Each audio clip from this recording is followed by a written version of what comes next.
Di na lang kumusulti sa inyo ha, unsa nga probinsya ni. Pero naa siya sa Region 6. Pagsulod na ako sa classroom, sige kong istorya sa mga bata. Oy, sige kong istorya sa teacher. Paghangad na ako, blackboard ni, na ay picture din ha, sa tubangan. Picture ni President Rodrigo Duterte. Ni anak ko saya ha, ma'am, ang ato ang presidente, si Bongbong Marcos. Ngano na amang kay picture ni President Duterte dinha sa taas sa imuhang blackboard. Abi na lang aning mga bataan ni, mo ni ang ato ang presidente. Kung ang imuhang intention is to teach them, kung kinsa ang mga presidente, saraman to, kung kinsa ang incumbent president, di ba dapat si Bongbong Marcos ang naadin to? Anak ko saya ha. Niya siya sa kuha. Idol, magunako na, ma'am.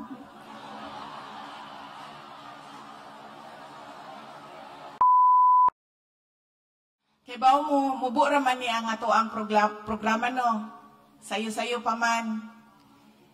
Nakakape man mo, kaya nakakita man ko sa kape dito sa entrance. Mag-istorya usa ko sa inyo ha. Kung sa inyo itabo sa ko kagahapon, July 16. Niya namin dinhi kay mag-closing me sa palarong pambansa. Samtang nag-andam ko para sa July 17, nagtanaw ko sa mapa sa Cebu. Ipangita na ko ang Carmen. Kita na ko silingan ra sila sa Danao. Ang ako ang kagikan, ako ang ginikanan, gikan ni sa latanan sa Cebu o sa Region 7 o sa Region 8. Kaniadto asa sila gikan, ang ako ang maternal grandfather, gikan siya sa Hilongos, Leyte. Ang ako ang maternal grandmother, gikan siya sa Tuburan, Cebu. Ang ako ang paternal grandfather, gikan siya sa Danao. And then, ang ako ang paternal grandmother gikan sa Agusan, sa Mindanao. Agusan del Norte. So, kagahapon, pagtanaw na ako sa mapa, sa Cebu, silingan nila Danao. Nitawag ko sa ako ang mama. Anak ko, ma, makahinumdum ka kaniadto tong bata pa mi ni Papa. Siya, buang yung kang bata ka. Anak ko, tinuon man, wala pa mo nagbulag. Before they separated, every summer break, dadun mi sa amo ang ginikanan sa Manila, magbisita sa ako ang lola. Ang mama sa akong mama, nagpuyo man to sa Las Piñas. Anya na siya tindahan sa Baclaran. Dira mi ginadala sa ako ang mga ginikanan. O dinhi, magbisita sa Cebu, sa Danao. So, yun ako siya, kainumdom ka ma, nga nag-aadto ta dito sa Danao, pagkahuman natin, ginabisita nga pariente ma, nagpuyo sila sa atubangan sa palengke. I think, kung tama ko, informal settler to sila. That was 1990s, early 1990s.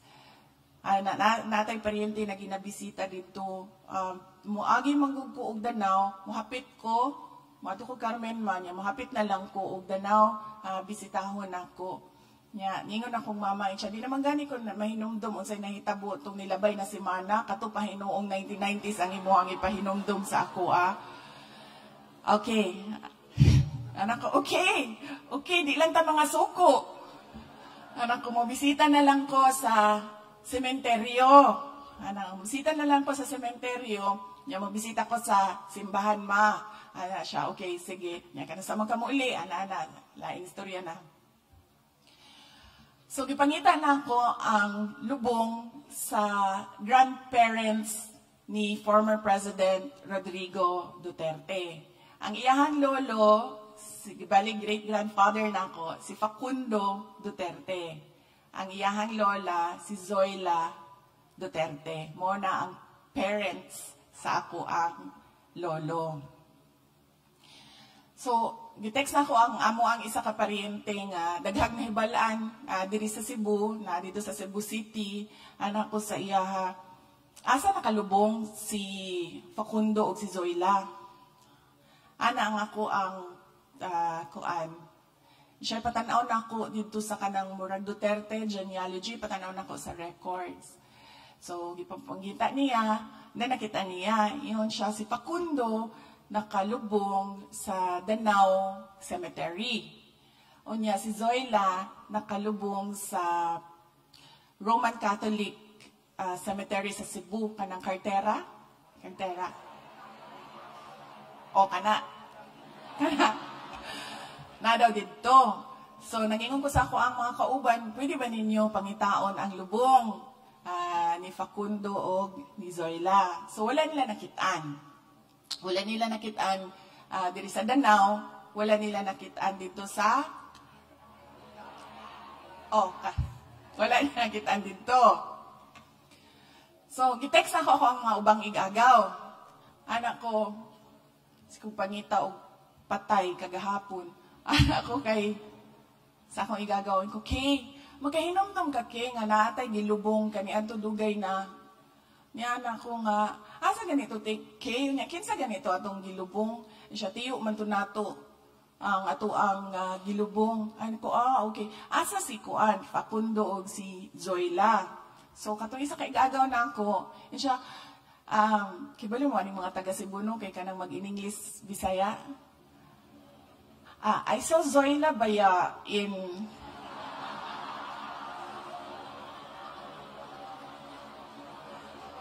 Kibali mo, peculiar na siya sa Cebu. Sa Davao po, ang mga batanon dito, mag-Tagalog, Bisaya. Lahi po sila dito. Tagalog, Bisaya po ilaha dito. So, si Zoila Baya, I saw her dito sa Kuan. Nakitaan daw niya sa Queen City Memorial Gardens. Oo. Yan ako kay, si Facundo kay, asa? Tapos niya na siya, I don't know Baya, but maybe you can ask, ganang-gani. So, nangutanan po ko sa akong isa kaigagaw. And ko, si Red ba? Si board member, Red. Anak ko, Red. Asa si Facundo, Red? Yan na siya nga, wala ba ako kibalo? Yan na siya, pero ang anak nila, naasa doon sa lubong ni Mama. Yan ako, okay. Yan ako, sige lang, yan ako, mabisita man ko sa Kuan, sa Danao Ugma. Makita lang ta Ugma, bisita ko kay Tia Ellie Pod. Iyahang mama ni Red. So, kagabi, nagsige ko huna-huna, nagsige ko basa sa mga text, sa messages. Pagkaman, nag-text tong isa na po kay Gagaw, niingon siya, kibalo ka, nagtanang-tanaw ko ba, July 16 ang death anniversary ni Facundo. Kagahapon. Yan ko sa ako ang igagaw, kibaw ka, wala biyag ko nangitaan na niya sukad, karon ra gyud ko nangitaan na niya. Tingali ginapapangita ko niya sa iyahang lawas. Asa na ang lawas ni Facundo. And now he's still missing. Ang ako ang lolo is missing. So kagabi, nag-uban miss ako ang igagaw. Ningon siya, kibaw ka, kana imuhang lolo. Gikuha na sa imong mga kontrabaw. Niya mo na ilang ginagamit nga. Pandaot sa imo. So, until now, we are searching for Facundo Duterte. Missing. Doon na may reward na 10,000 pesos sa mga ko gabinoang.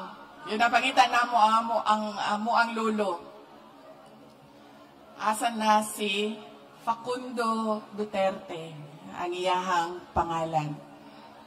Wala na yung problema kay Zoila. Kay Tua Baya siya. I saw her baya in Queen City. So, mauna siya ang nahitabo sa ako kagahapon. Very unique memory for Cebu.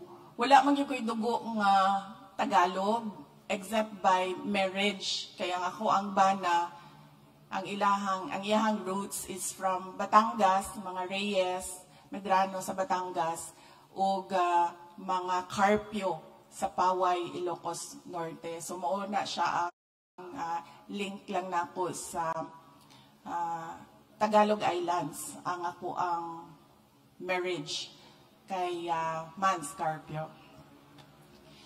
So, we will proceed to Brigada Eskwela. Paunsa ta niabot diri sa Brigada Eskwela. Kaniadto matingala ko nganong magkontes-kontes man ta aning Brigada Eskwela. And then ngano siya kana ganing stressful kaayo paminawon sa mga teacher, mayor pa man ko. Mayor pa ko kaniadto. Stressful kaayo paminawon ang mga maestra mangita og silig, pintura, unsa pa na ang ilahang mga kinahanglan para mag brigada eskwela. Kay kuno contest, kanang ingana, naikuan siya sa performance, anang ingana. So gingnan ako dito sa central office, yan ako, ngano inyuha man ang palisda ng mga maestra nga pwede raman na nato pasimplihan.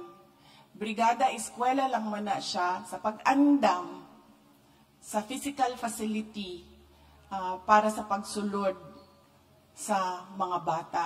Kundi dapat ba atuaran na siyang limpyuhan. Keep it functional, clean, and orderly. So, ingon sila nga, pwede man na, wala man na problema. Kung pwede man di ay, ano di man ninyo buhaton. So, mana to, gitanggal na ang mga lumba, paligsahan, na kung unsa pa para sa Brigada Eskwela. And then we come to the controversial national issue of walls of classrooms. Natingalan yun ko, ngano nahimo naman ni siyang national issue ang bungbong sa ato ang mga classroom. Kaya niingon lang ko last year na keep it clean, bare ang walls sa ato ang classrooms because wala siya'y connection sa education sa mga bata. Unang-una, upatra, gyud ang kinahanglan sa bata para makaingon ta na tingali 70% na ay improvement sa iyahang academic performance. Unang-una, tamang nutrisyon. Ang bata nga malnourished, di gina makahuna-huna og tarong. Ang bata nga gutom, di gina makahuna-huna og tarong. Tamang nutrisyon. Ikaduha, tamang suporta sa kalusugan ng kanilang pag-iisip. Mental health support programs. In fact, dili lang sa mga students, apil na sa mga teachers. Kaya kabaw ba mo, ang amuang ase kaniadto magikan sa teaching personnel sa Department of Education, iana siya nga storya siya sa iyahang kaagi. Gikan na principal, division superintendent, hantod na himo siyang execom sa DepEd. Nga, niya na siya, naagi daw sila yung maestra kaniadto nga musulod sa eskwelahan nga ang bra na sa gawas. Sulod siya sa eskwelahan, mag-uniform siya, niya iyahang bra na sa gawas. Niya, unsa day buhaton sa ingana. Ko precisely, diba? Kung ingana ang mga maestra nato nga musulod sa eskwelahan, unsa pa may matudlo ana nila sa mga learners. So kinahanglan og mental health support program sa ato ang mga learners. Ikatulo, they need protection from abuse. They need security. Protection from abuse from the adults around them.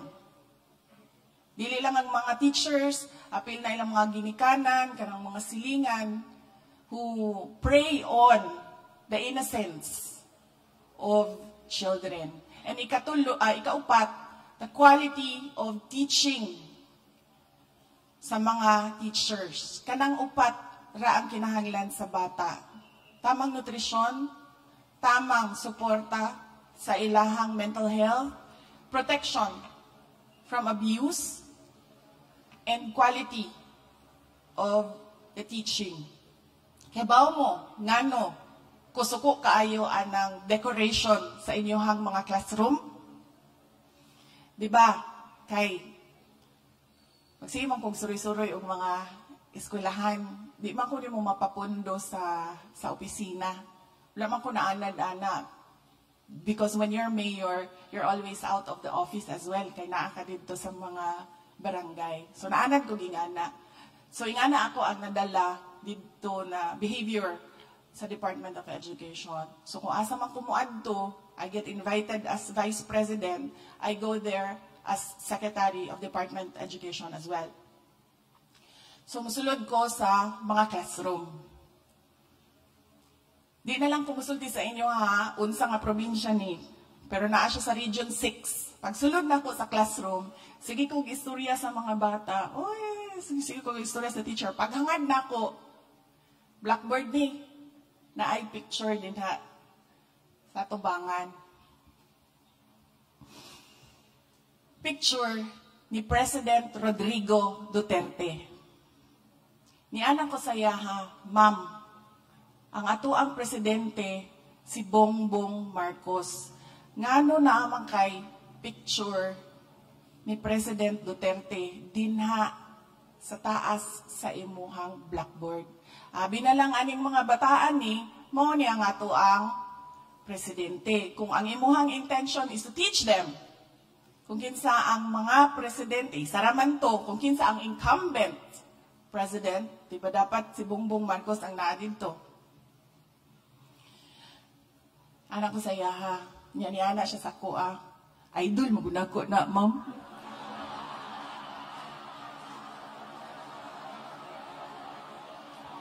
Unsay value sa education sa bata, sa ingon anak? Wala. Diba? Region 11. Sulod ko sa classroom. Tanaw ko sa iyahang bongbong na ang picture sa RD, dini noon parehas kadako atong kay President Duterte, pero ang picture sa RD, 2x2. Ang picture sa Division Superintendent, sa Assistant Division Superintendent, sa Principal, o sa teacher. Nandito sa bungbong. Yan nato'y, o sana'y ginabutang nga ni, monitoring something sa classroom, anak. Nandito. Pangutanan ako siya. Anak ko, sir, anak ko, ginatudluan ninyo ang bata kung kinsa ang RD, kinsa ang ato ang superintendent, kinsa ato ang assistant superintendent, o kinsa ka? Kada adlaw, nato ni ginatudlo sa iyaha. Nga niya na siya. Mo mag-order sa taas. Mo may sugo good sa amua. Yan ako tanggalan na. Ay kung sa may value, ana, nga makamao mubasa ang mga estudyante kung naana dinha ang picture ninyo. Isa ka classroom. Mga picture ni Hello Kitty. Lain-laing pose ni Hello Kitty.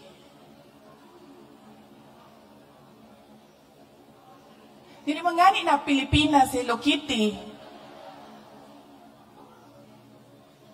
Ganyan ako ang teacher ni anak ko nga. Ngano na manin dinhi. Anan mo tubag ang teacher, mag-decoration magud daw dapat mi.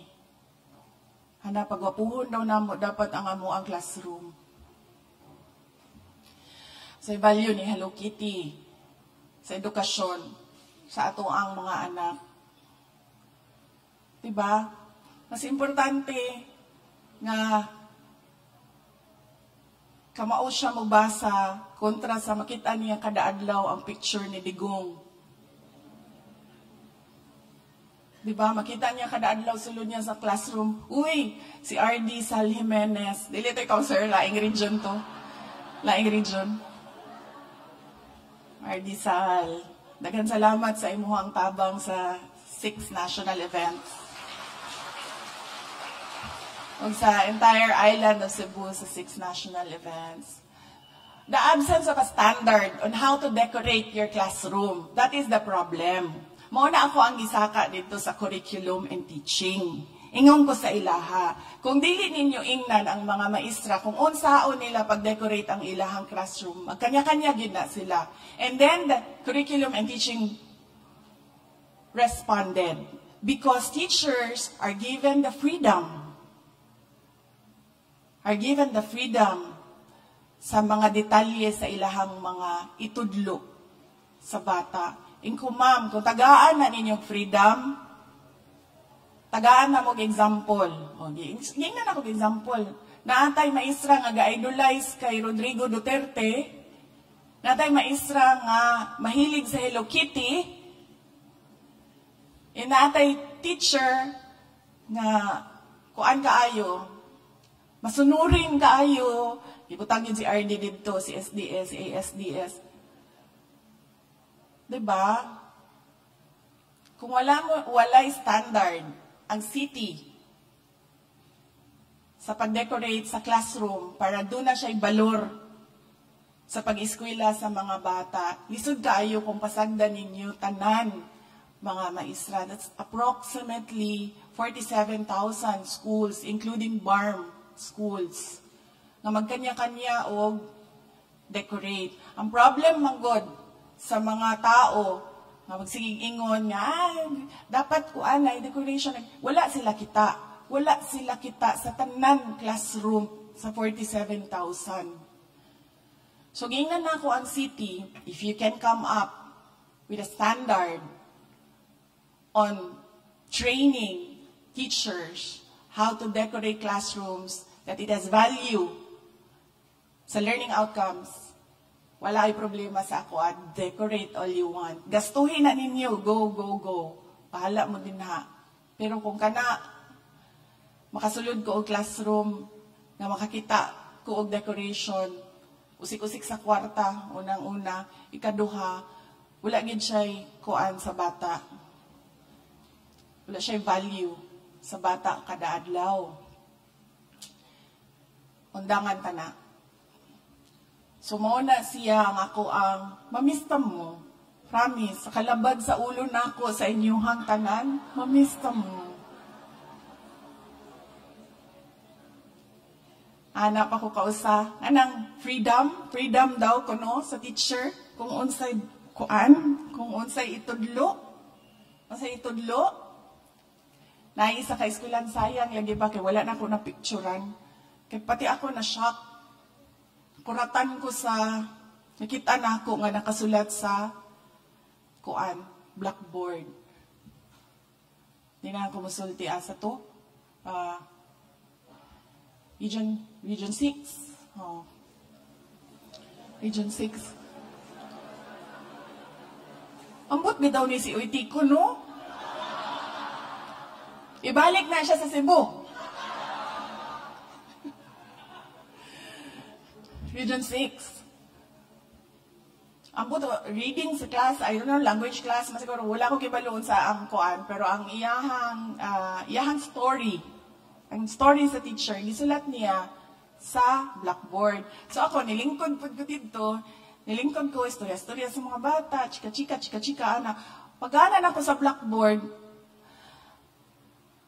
the man with the red undies, ang iyahang story. Nga, naaday superpower ang red undies. Ingnan ako siya, yung ma'am, unang-una, it's not undies, it's underwear. Diba? Reklamo ko sa curriculum and teaching. Okay, sila magbinang mga experts. Di ba, lisod kayo istoryahon ng city strand, no? Lisod yun kayo. Because they are the experts. Ano ko, ma'am? Ngano na man tayo ingon ani sa field. Ngano na tayo, the man with the red undies with superpowers. Yan ako nga, dili na siguro nato na pasulaton ang mga maestra o ilahang kaugalingong istorya. Kaya basin unsa na lang na ilahang mga inarrate din ha sa mga bata. Gibiyaan ko sa kong bana, gibiyaan ko sa kong uyab, sininganan na ilahang mga istorya din ha. I understand freedom. Gingnan ako ang city. I understand freedom. But sometimes, you need to tell them so that they understand that everything that they need to do inside the classroom has relevance in the education of the child. So muna siya ang ako ang kaagi sa Department of Education. Muto ni anak ko, mag-mental breakdown na mag-tingali ko ani nila, biyaan ko na ni sila.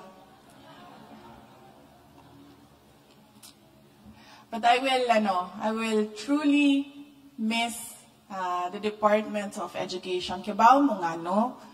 Kay kanang, pag mingon nga ni kag, ingani ang ato ang buhaton, instant, humanda yun na, mabuhat dayon na sa mga teachers. In one day, mayong ka, ingani ang ato ang buhaton, done. Mas paspas pa na sila sa army. Malihok, sa tinuod lang. Mamugna dayon na nila ang ilahang kinahanglan, buhaton. Ingana ka hardworking and resilient ang teachers nato dinhi sa Pilipinas. And I thank you as well for not leaving the Filipino children. Kay bawo ko, kagahapon lang, na ay haniduol sa ko, ay siya gikan po ko ang Department of Education, parihota ni resign, kay mag-abroad na ko, ay siya mag-abroad po ka, gingnan ko niya.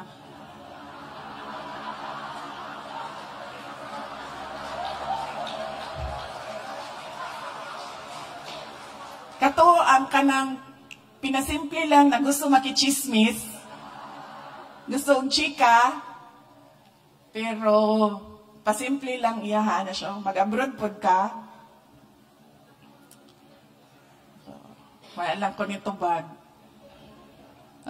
Sunod na lang ta mag-chismis, ma'am.